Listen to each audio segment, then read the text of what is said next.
함께 보실 하나님 말씀은 구약성경 욥기 16장과 17장입니다. 오늘 5월 12일 욥기 16장과 17장을 읽는 날인데 다 읽기는 좀 시간이 좀 제한이 돼서 다 읽진 않고요. 17장 1절부터 16절까지 말씀을 함께 보도록 하겠습니다. 욥기 17장 1절부터 16절까지 말씀, 구약성경 777면 전후를 보시면 되겠습니다. 함께 봉독합니다. 나의 기운이 쇠하였으며 나의 날이 다하였고 무덤이 나를 위하여 준비되었구나. 나를 조롱하는 자들이 나와 함께 있으므로 내 눈이 그들의 충동함을 항상 보는구나. 청하건대 나에게 담보물을 주소서. 나의 손을 잡아줄 자가 누구이까? 주께서 그들의 마음을 가리어 깨닫지 못하게 하셨사오니 그들을 높이지 마소서. 보상을 얻으려고 친구를 비난하는 자는 그의 자손들의 눈이 멀게 되리라.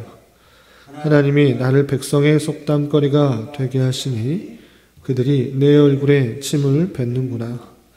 내 눈은 근심 때문에 어두워지고 나의 온 지체는 그림자 같구나.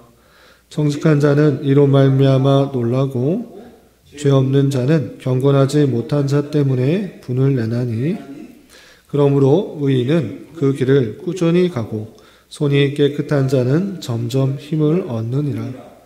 너희는 모두 다시 올지니라. 내가 너희 중에서 지혜자를 찾을 수 없느니라. 나의 날이 지나갔고 내 계획, 내 마음의 소원이 다 끊어졌구나. 그들은 밤으로 낮을 삼고 빛 앞에서 어둠이 가깝다 하는구나. 내가 스월이 내 집이 되기를 희망하여 내 침상을 흑암에 펴놓으며 무덤에게는 너는 내 아버지라 구더기에게는 너는 내 어머니 내 자매라 할지라도 나의 희망이 어디 있으며 나의 희망을 누가 보겠느냐. 우리가 흙 속에서 쉴 때에는 희망이 스월의 문으로 내려갈 뿐이니라. 아멘. 네, 감사합니다. 오늘 말씀 읽은 부분은 욥기 16장과 17장입니다. 우리가 어제 살펴봤던 욥기 15장에서는 욥의 세 친구 중에 가장 연장자라고 할 수 있는 엘리바스가 다시 한번 욥에게 충고하는 그 말씀을 살펴볼 수 있었는데, 핵심적인 내용은 무엇인가 라고 할 때 욥이 다양하게 변론을 하고 있지만 어떤 사람도 하나님 앞에서 완전히 의로운 자가 없으므로 지혜 있는 척하지 말고 지혜 있는 자처럼 행동하지 말 것과 또 선조들의 지혜를 내가 알고 있으니 그것을 알려주는데, 그것은 하나님 앞에서 어떤 사람도 의롭고 완전한 사람이 없으니 자신의 죄악을 되돌아보고 하나님 앞에 회개하기에 힘써야 될 것을 교훈하고 있는, 충고하는 모습을 살펴볼 수 있었습니다. 이런 엘리바스의 충고에 대한 대답이 16장과 17장 길게 되어 있는데 어떤 내용들로 또 답변을 하고 또 욥이 그 가운데서도 또 무엇을 의지하고 있는지 내용을 살펴보면서 교훈받는 시간 갖도록 하겠습니다. 우선 16장을 보시면 16장 2절, 이런 말은 내가 많이 들었나니 너희는 다 재난을 주는 위로자들이로구나 라고 하고 있습니다.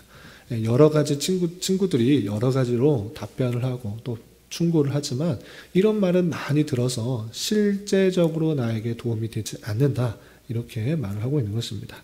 계속해서 3절부터 5절까지 보면 계속해서 이런 답변을 하고 있는 것을 볼 수 있습니다. 3절 보시면 헛된 말이 어찌 끝이 있으랴. 내가 무엇을 자극받아 이같이 대답하는가. 나도 너희처럼 말할 수 있나니 가령 너희 마음이 내 마음자리에 있다 하다. 나도 그럴듯한 말로 너희를 치며 너희를 향하여 머리를 흔들 수 있느니라. 그래도 입으로 너희를 강하게 하며 입술의 위로로 너희의 근심을 풀었으리라 라고 하면서 나도 너희들의 상황 속에서 똑같이 조언하고 충고할 수 있다. 그렇게 할지라도 나는 너희의 근심을 풀어주기 위해서 힘쓸 것인데 너희들의 충고, 너희들의 조언은 나를 더욱더 힘들게 하고 있다라는 것들을 말하고 있는 것입니다. 이렇게 친구들의 그런 조언들이 실제적으로 욥에게 정확한 상황에 맞지 않기 때문에 욥은 더욱더 힘들어하고 어렵고 또 낙담하고 있는 그 모습을 살펴볼 수가 있는 것입니다. 그리고 6절 이하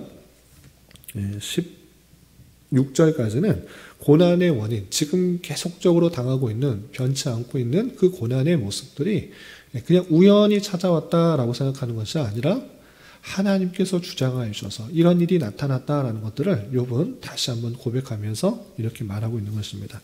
어떤 표현들이 있는가 다 살펴보지는 않고 핵심 구절만 좀 보도록 하겠습니다.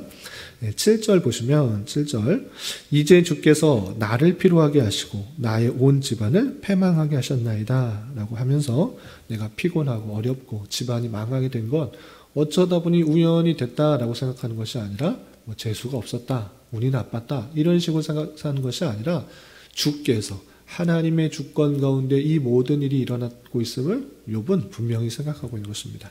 이 표현뿐만 아니라 계속해서 하나님의 주권적인 섭리라는 것들을 이렇게 표현하고 있는 것을 볼 수 있습니다. 8절 보시면 주께서 나를 시들게 하셨으니 이는 나를 향하여 증거를 삼으시라 라는 표현이 있고요. 또 9절에서도 그는 진노하사 나를 찢고 적대하시며 나를 향하여 이를 갈고 원수가 되어 날카로운 눈초리로 나를 보시고 하면서 하나님께서 진노하여서 이렇게 내가 찢겨지는 것과 같은 상황이 임하였다라고 고백하고 있는 것입니다. 또 11절에는 이렇게 표현하고 있습니다. 11절 하나님이 나를 악인에게 넘기시며 행악자의 손에 던지셨구나. 하나님께서 나를 악인에게 던지셨다. 하나님의 주권을 설명하고 있고요.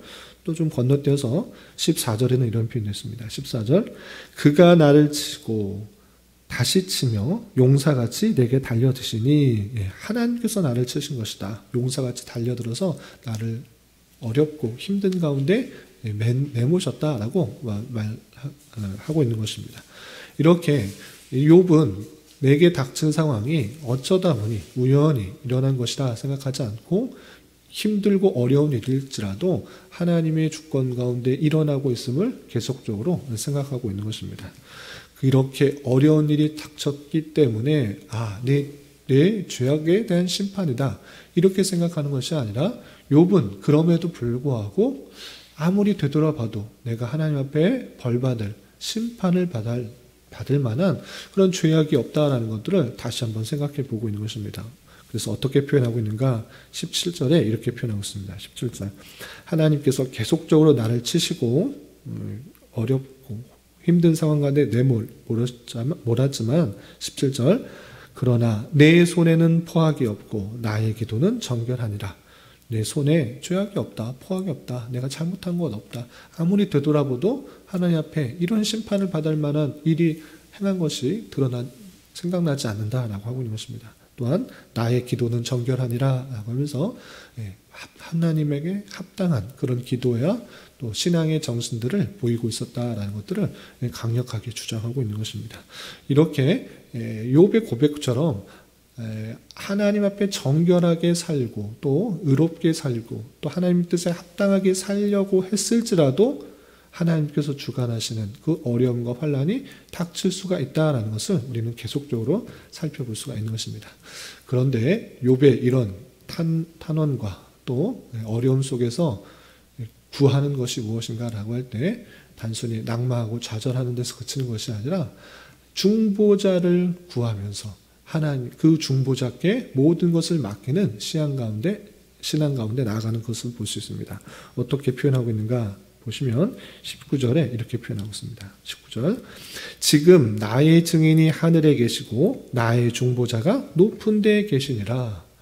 내가 행한 모든 것 하나님께서 심판하시는 것 같아 보이지만 중보자, 나를 중보할 사람, 나의 증인이 되어줄 사람 그분이 하늘에 계시다. 하나님께서 모든 것을 보고 계셨을 것이고 모든 것을 말해줄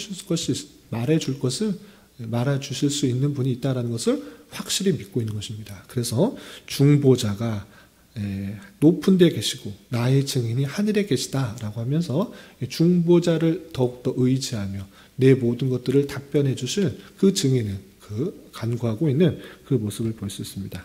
이렇게 사람은 참된 위로와 참된 격려를 할 수가 없고 참된 위로를 줄 수 없지만 하늘에 계시는 참된 증인이시오 중보자 되시는 주님께서 그 모든 것들을 아시고 또 인도해 줄 것이라는 그 믿음 가운데 하나님을 바라보는 그 모습을 볼 수 있는 것입니다.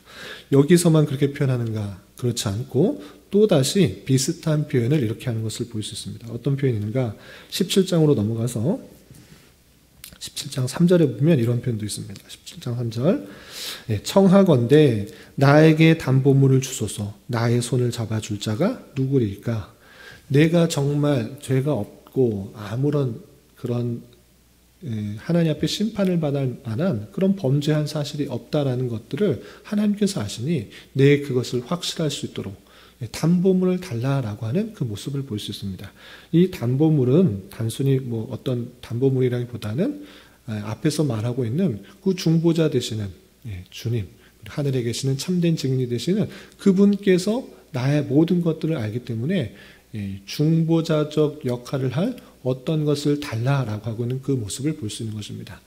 그렇기 때문에 욥은 세상을 의지하는 것이 아니라 세상의 물질이나 심지어는 어떤 친구나 가족이나 이런 것들을 의지하기보다는 그 모든 것들이 변하고 그 모든 것들이 없어지는 줄 알아 하늘에 계시는 하나님 그리고 중보자 되시는 주님만을 의지하고 그것 가운데 나아가는 그 모습을 볼 수 있습니다. 이렇게 세상의 친구들이 정말 가깝고 또 많은 교제를 했던 친구들조차 나에게 참된 위로와 참된 격려와 참된 위로를 주는 것이 아니라 더 힘들고 어렵게 하는 그런 상황 속에서 욥은 그 친구들에게 이렇게 되라고 또 하나님 앞에 그 친구들의 제안성들을 이렇게 표현하고 있는 것을 볼 수 있습니다. 어떤 표현이 있는가 보시면 4절 5절 이런 표현이 있습니다. 4절 5절 보시면 주께서 그들의 마음을 가리어 깨닫지 못하게 하셨사오니 그들을 높이지 마소서. 보상을 얻으려고 친구를 비난하는 자는 그의 자손들의 눈을 멀게 되리라 라고 하면서 친구가 많은 조언을 하고 또 비난도 하고 충고도 하고 있지만 실제적인 도움을 주지 못하고 오히려 나에게 비난만 하는 그 친구들이 참으로 높아지지 않고 또 어떤 대가를 바라면서 그런 조언하는 건 참으로 옳지 않다라는 그런 욥의 고백과 또 탄원적인 기도를 살펴볼 수 있습니다. 그리고 그런 상황 속에서 욥의 친구들의 그런 조언들이 오히려 너무나 힘들게 만들고 변하지 않은 상황 속에서 욥은 어떤 상황까지 나오는가라고 할 때 정말 내 생이 끊어졌으면 좋겠다라고 할 정도로 참으로 어렵고 힘든 그 상황 속에 있음을 다시 한번 이렇게 표현하고 있는 것을 볼 수 있습니다. 어떤 표현이 있는가 몇 구절을 좀 보겠습니다. 17장 7절에 보면 욥이 당한 그런 어렵고 힘든 형편을 좀 살펴볼 수 있는 구절이 있습니다. 7절 보시면 내 눈은 근심 때문에 어두워지고 나의 온 지체는 그림자 같구나. 눈도 어두워지고 지체가 정말 없어진 것 같은 아무리 힘을 낼 수가 없는 그런 그림자 같은 모습이 있다라는 것을 볼 수가 있는 것입니다. 또 11절에는 이런 표현도 있습니다. 11절 나의 날이 지나갔고 내 계획, 내 마음의 소원이 다 끊어졌구나. 내가 계획하는 것, 소원하는 것 아무것도 이룰 수 없는 그런 형편 가운데 욥은 참으로 힘들고 어렵고 낙담할 수밖에 없는 그런 현실이 있다는 것을 알 수 있습니다. 심지어 어떤 표현이 있는가 13절 보시면 내가 소홀히 내 집이 되기를 희망하며 내 침상을 흑암에 펴놓음에 14절 무덤에게는 너는 내 아버지라 구더기에게는 너는 내 어머니 내 자매라 할지라도 라고 하면서 정말 죽을 수밖에 없는 그런 상황 속에서 죽음이 내 친구가 되고 또 가까운 사람이 되는 그런 형편 가운데 있음을 보고 있는 것입니다. 그래서 15절 보면 나의 희망이 어디 있으며 나의 희망을 누가 보겠느냐. 우리가 흙 속에서 쉴 때에는 희망이 스올의 문으로 내려갈 뿐이니다 라고 하면서 정말 어렵고 힘든 현실 속에서 아무것도 의지할 수 없는 그런 형편 속에서 정말 가까이 생각했던 그런 친구조차 나에게 위로가 되지 않고 오히려 더 찌르는 말, 잘 맞지 않는 말로 충고를 함으로 더 힘들게 만드는 그런 상황 속에서 욥은 참으로 어렵고 힘들고 정말 죽음이 가까이 온 듯한 아무런 참으로 소망을 둘 수 없는 그런 형편 가운데 있음을 다시 한번 생각하게 하는 그 말로 대답이 맞춰지고 있습니다. 이런 말씀을 대하면서 우리는 어떻게 생각해야 되는 것입니까? 욥의 답변처럼 모든 것들이 우연히 있다라고 생각하는 것이 아니라, 우연히 일어났다 생각하는 것이 아니라, 내게 닥친 모든 현실을 하나님의 주권 가운데 생각하는 그 자세를 가지며 살아가야 될 것입니다. 그러한 가운데 때때로 만나게 되는 환난과 역경, 그것이 혹여나 나의 죄악 때문에 나타나는 것이 아닌지를 먼저 살펴볼 수 있어야 될 것이고, 그러나 그런 죄악이 없음에도 불구하고 때때로 원치 않게 힘들고 어렵고 낙담되고 좌절되는 그런 상황이 찾아올 수 있다라는 사실을 우리는 잊지 말아야 될 것입니다. 그러할 때가 중요한데, 그럼 그러할 때 우리는 어떠한 자세로 살아가야 되는가? 욥의 고백처럼 이 땅의 재물, 이 땅의 친구, 이 땅의 어떠한 것도 참된 위로와 소망이 되지 않다라는 것을 우리는 깨달아야 되는 것입니다. 가장 가까웠던 사람도 오히려 나에게 더욱더 힘들게 하고 어렵게 하고 낙담하게 하고 좌절하게 할 수 있는 줄 알아 우리는 더욱더 어떻게 해야 되는가? 오직 중보자 되시는, 하늘에 계시는 증인 되시고 중보자 되시는, 담보물 되시는 주님께 나아가야 된다라는 사실을 잊지 말아야 될 것입니다. 때때로 찾아오게 되는 그런 여러 가지 어렵고 힘든 형편, 하나님께서 주님만 의지하게 하시는 하나님의 놀라운 섭리의 손길로 알아 주님만을 더욱더 의지하며 나아가야 될 것입니다. 왜 우리는 주님을 의지하며 나아갈 수 있습니까? 주님께서는 우리를 사랑하셔서 고난의 겸손의 모습으로 이 땅에 성육신하시고 그 모진 고난과 조롱과 비난, 심지어 죽음까지 다 당하신 분이십니다. 우리의 약함, 우리의 아픔, 우리의 힘듦을 체휼하지 못하실 분이 아니고 동정하시고 그 마음을 다 아실 뿐만 아니라 그 모든 것들을 다 이해하시는 분이십니다. 그렇기 때문에 우리는 그 힘들고 어려운 상황, 왜 이렇게 힘들고 어렵고 나만 이렇게 됐냐라고 원망하는 데 그치는 것이 아니라 그 모든 것을 아시고 또 이해하시는 주님께 담대히 나아가 또 주님께서 원하시는 그 뜻을 잘 깨닫기 위해서 힘써야 되는 것입니다. 하나님께서는 성도들에게 때때로 여러 가지 예기치 않은 일들을 허락하여 주심으로 말미암아 더욱더 하나님의 손길을 바라게 하시고 하나님의 섭리를 느끼게 하시는 형편이 있는 줄 알아 어렵고 힘든 그런 상황 속에서 인내하고 또 연단받아 참된 소망을 가지고 주님을 원하시는 그 모습에 이르기까지 더 나아가는 그런 삶을 살아가기에 힘써야 될 것입니다. 오늘 하루 살아가실 때, 남은 한평생 살아가실 때 우리의 중보자 되시고 우리의 모든 것들을 동정하시며 체휼하신 주님을만을 의지하며 살아가기에 힘쓰는 저와 여러분이 되시기를 주님의 이름으로 부탁을 드립니다. 기도하겠습니다. 하나님 아버지 감사합니다. 오늘 말씀을 통해서 엘리바스의 두 번째 충고에 대한 욥의 말씀을 살펴보았습니다.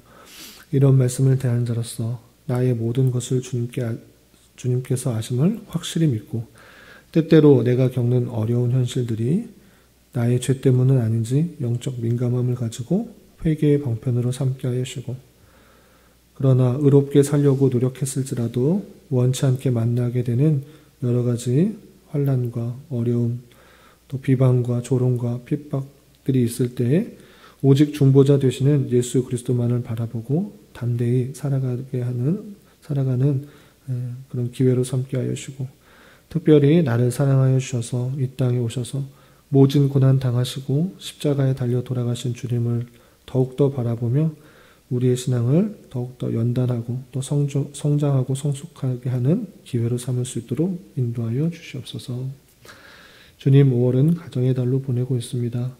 우리에게 허락하여 주신 가정을 말씀 안에서 바르게 생각하며 적용하게 하여 주시고 특별히 아직 신앙을 갖지 못한 가족이나 친척이나 지인들을 위해서 더욱더 기도하는 한 달 되게 인도하여 주시고 각 가정마다 하나님의 통치가 살아있는 천국 같은 가정이 될 수 있도록 은혜를 더하여 주시옵소서.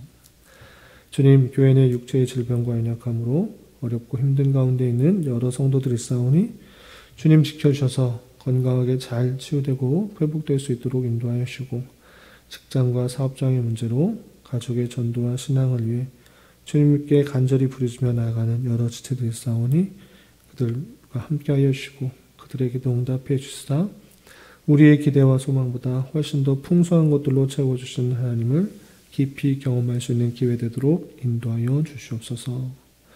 오늘 저녁에 있는 금요 기도의 시간에도 주님 함께하여 주셔서 은혜해 주실 줄 믿으며 이 시간 각자 간절하게 간구하는 기도 제목 주님께서 들으시고 가장 선한 것들로 응답하여 주시옵소서. 예수님의 이름으로 기도 올리옵나이다. 아멘.